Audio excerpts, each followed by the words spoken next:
Today we're diving into the Coach, a fitness app that promises to guide you through personalized workouts and meal plans. But does it really deliver on that promise, or is it just another fitness fad? Let's find out. The Coach is designed to be a personal trainer in your pocket, catering to fitness enthusiasts of all levels. It offers a variety of workout programs, from strength training to yoga, alongside meal plans tailored to your dietary preferences. What's intriguing is its focus on personalization. It claims to adapt based on your progress and feedback, which could be a game changer for those who thrive on tailored guidance. However, the user experience feels a bit mixed.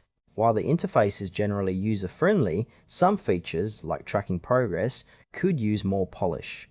It's not entirely clear how comprehensive the meal planning options are, especially for those with specific dietary restrictions.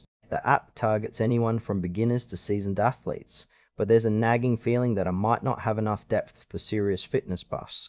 Let's break down some pros and cons. On the plus side, the Coach offers a solid variety of workouts and a decent meal planning feature, which can be quite motivating. It's also relatively affordable compared to hiring a personal trainer, making it accessible for many users. On the downside, the app does have limitations. Some users might find the lack of advanced tracking features frustrating, especially if they're accustomed to detailed analytics. Additionally, there isn't much transparency around the nutritional information provided, which could be a deal breaker for those serious about their diet. It's also worth noting that while the app suits beginners, more experienced users might feel it lacks the challenge they seek.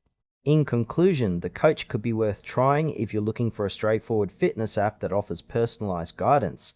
However, if you're a more advanced user or have specific dietary needs, you might want to explore other options.